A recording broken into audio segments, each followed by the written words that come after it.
সন্দেশখালীর একটা প্রান্তে এই আবু তালেবের বাড়ি এবং এই আবু তালেবের বাড়িতে যে এত বিপুল সংখ্যক অস্ত্র মজুত রয়েছে কেউ কি টের পেয়েছিলেন? তার পরিজনেরা, তার আত্মীয়রা কি বলছেন তারা শোনাই।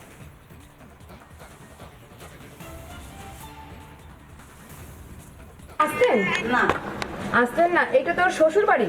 না, আবু তালেবের তাহলে শ্বশুর বাড়ি কোথায়? আবু তালেবের তার শ্বশুর বাড়ি। আচ্ছা, আর হাফিজুল কোথায়? হাফিজুল এখানে থাকে না, হাফিজুলের বাড়ি এখানে। আচ্ছা, আবু তালেব কোথায়? আবু তালেবের কোনো খোঁজ জানেন? ওর তো বাড়িতে নেই। তা আমরা সেটা জানি কালকে এসে কিছু বললো সিবিআই আধিকারিকরা? না, আমাদেরকে কিছু বলে কিছু বলেনি। গতকালের সন্দেশখালী ঘটনা এবং একটার পর একটা চাঞ্চল্যকর তথ্য সামনে এসেছে, যার মধ্যে অন্যতম বিদেশি অস্ত্র পাওয়া গিয়েছে। এই বিদেশি অস্ত্র কিভাবে আমদানি হতো, কিভাবেই বা রপ্তানি হতো এবং সরবরাহ কিভাবে হতো, একবার গ্রাফিক্যালি আপনাদের সামনে আমরা তুলে ধরবার চেষ্টা করছি। দেখতেই পাচ্ছেন যে ছবি এই মুহূর্তে আপনাদের সামনে তুলে ধরছি।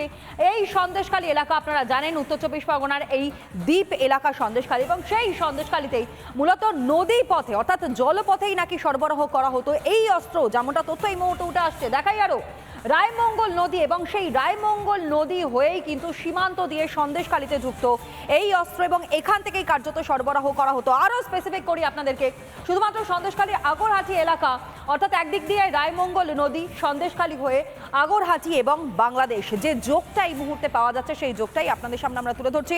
বাংলাদেশে থেকেই মূলত এই অস্ত্র নাকি সরবরাহ করা হতো, যেমনটা তথ্য এই মুহূর্তে তদন্তকারী আধিকারিকদের কাছে আসছে, এবং সবটাই নদী পথে হতো অর্থাৎ জলপথেই নাকি এইরকমভাবে মূলত অস্ত্র, বিদেশি অস্ত্র তা সরবরাহ করা হতো। শুধু কি তাই, একই সঙ্গে যে ছবি এবং একই সঙ্গে যে তথ্যগুলো উঠে আসছে তার প্রেক্ষিতে দাঁড়িয়ে আরও একগুচ্ছ প্রশ্ন সামনে আসছে যে রাজ্য পুলিশে তাদের কি ভূমিকা রয়েছে, রাজ্যের কোনো ইন্টেলিজেন্স তারা কি ছিল না, এবং একই সঙ্গে পুলিশে ব্যবহৃত অস্ত্র পর্যন্ত উদ্ধার হয়েছে সেটাই বা তার কাছে এলো কি করে। এই একাধিক প্রশ্ন যেমন উঠে আসছে, ঠিক একই রকমভাবে মানুষের সুরক্ষা, মানুষের নিরাপত্তা তাহলে কোন জায়গায় রয়েছে? বিরোধীরা তারা তো সোচ্চার হয়েছেন এই সন্দেশখালী ঘটনার প্রেক্ষিতে এত অস্ত্র উদ্ধারের ঘটনায়। শোনাবো আপনাদেরকে দিলীপ ঘোষ এবং অগ্নিমিত্র পল তারা কি বলছেন। বা টিএমসির অভিযোগ করা ছাড়া কিছু নেই, কারণ সব ঝুলির থেকে বিড়াল বেরিয়ে গেছে। আজকে ভাবুন আপনি, এখানে ভোট করাতে হলে সিআইএসএফ, সিআরপিএফ, বিএসএফ আনতে হয়, এখানে নেতাদের পাহারার জন্য সিআইএসএফ আনতে হয়, আজ অস্ত্র উদ্ধার করার জন্য কমান্ডো নামতে।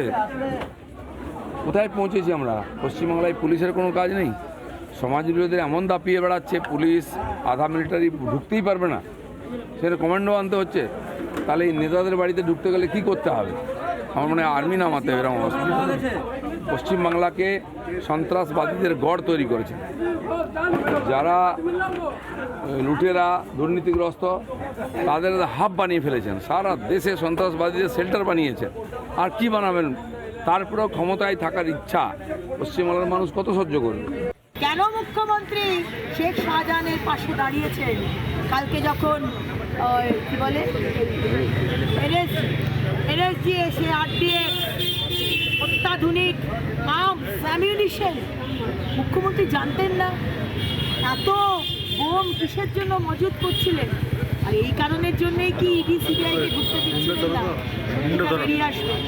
এগুলো হচ্ছে মুখ্যমন্ত্রীর নির্দেশে হয়েছে, যাতে সামনের লোকসভাতে এই বোমবাজি করে মানুষকে ভয় দেখিয়ে নিয়ে এটা করতে পারে, ইলেকশন করে। আপনাদের সামনে তুলে ধরলাম, এবং এরই সঙ্গে আরো একটা ব্রেকিং এই মুহূর্তে আপনাদেরকে দিয়ে রাখি।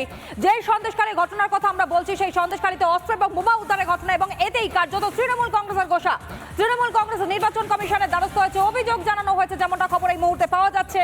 ভোটের দিন এই সন্দেশখালীতে সিবিআই এবং এনএসজির তল্লাশি, নির্বাচন কমিশনের অভিযোগ তৃণমূলের।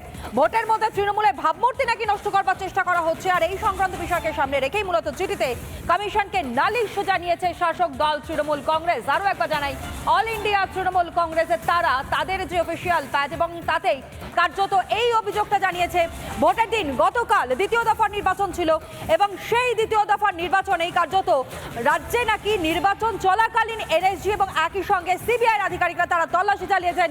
তাতে কার্যত ভাবমূর্তি নষ্ট হয়েছে তৃণমূল কংগ্রেসের। যে ছবি এই মুহূর্তে আপনাদের সামনে আমরা তুলে ধরছি, দেখতেই পাচ্ছেন তৃণমূল কংগ্রেসের, অল ইন্ডিয়া তৃণমূল কংগ্রেসের অফিস অফিসিয়াল যে প্যাড রয়েছে তাতেই কার্যত চিঠি দেওয়া হয়েছে, নালিশ করা হয়েছে। সাবজেক্ট হিসাবে তারা তুলে ধরেছে যে সেন্ট্রাল ইনভেস্টিগেশন অর্থাৎ central bureau of investigation CBI এবং একই সঙ্গে তাক করা হয়েছে মূলত এনএসজিকে। তারা যেহেতু গতকাল দ্বিতীয় দফা নির্বাচন চলাকালীন এই তদন্ত চালিয়েছেন সন্দেশখালীতে, তাতেই কার্যত নাকি ভাবমূর্তি নষ্ট করবার চেষ্টা করা হচ্ছে। আর এই অভিযোগকে সামনে রেখেই কার্যত নির্বাচন কমিশনের নালিশ জানানো হয়েছে তৃণমূলের। সেই অভিযোগপত্রের ছবিটা এই মুহূর্তে আপনাদের সামনে আমরা তুলে ধরছি। আর এই নিয়ে রাজনৈতিক মহলের বক্তব্য শুনুন।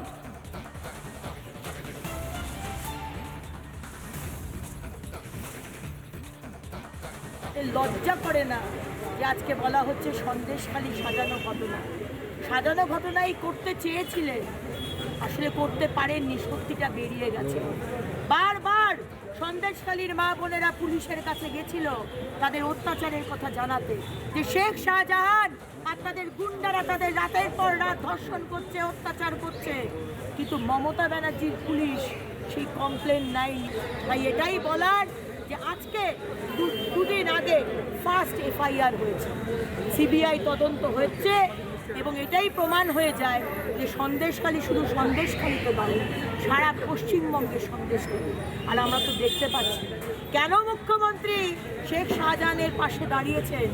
কালকে যখন এনএসজি এসে আরডিএক্স অত্যাধুনিক আর্মস অ্যামিউনিশন, মুখ্যমন্ত্রী জানতেন না? এত বোম কিসের জন্য মজুত করছিলেন? আর এই কারণের জন্যই কি ইডি সিবিআইকে ঢুকতে দিচ্ছিলেন না? সত্যিটা বেরিয়ে আসবে। এগুলো হচ্ছে মুখ্যমন্ত্রীর নির্দেশে হয়েছে, যাতে সামনের লোকসভাতে এই বোমবাজি করে মানুষকে ভয় দেখিয়ে নিয়ে এটা করতে পারে, ইলেকশন করে। সন্দেশখালী ঘটনা তো আজকে শুরু হয়নি, সেটা কবে থেকে শুরু হয়েছে। তো তৃণমূল এখনও তৈরি হতে পারলেন না, মোদিকে ম্যানেজ করতে পারলেন না। আশ্চর্য, এটাই আমার কাছে অবাক লাগছে। সুতরাং সন্দেশখালী ঘটনা সাজানো কি সাজানো নয় এই কথা বলে তো যে অস্ত্র উদ্ধার হয়েছে এই বাস্তব চিত্রটাকে অস্বীকার করবেন কী করে? রাজ্যের মুখ্যমন্ত্রী, পুলিশ মন্ত্রী চোখের সামনে এত ধরনের অস্ত্র মজুত হলো, সেটা কেউ জানতে পারলেন না যতক্ষণ না মহিলারা লাঠি নিয়ে পুলিশের নাকের ডগায় চিৎকার করতে শুরু করলো। এরপরেও তো মুখ্যমন্ত্রী কিছু বলার অধিকার আছে কি আমি জানি। এখন একদিকে যখন সন্দেশখালীর ঘটনায় অভিযুক্তরা তৃণমূলের সাথে যুক্ত থাকা সত্ত্বেও শেখ শাহজাহান বা সিধু হাজরা বা উত্তম সর্দারের মতো অভিযুক্তদের এই রাজ্যের সরকারের প্রশাসনিক গ্রেফতার করেছে, অন্যদিকে এই সন্দেশখালীকে প্রথম দিন থেকেই অতিরঞ্জিত করে জল ঘোলা করে রাজনৈতিক কারণে ব্যবহার করতে চাইছে ভারতীয় জনতা পার্টি, সেটা বারবার প্রমাণিত। আপনি অগ্নিমিত্রা পাল, যিনি বিজেপির বিধায়ক, তার সেই অডিও ক্লিপিং বলুন,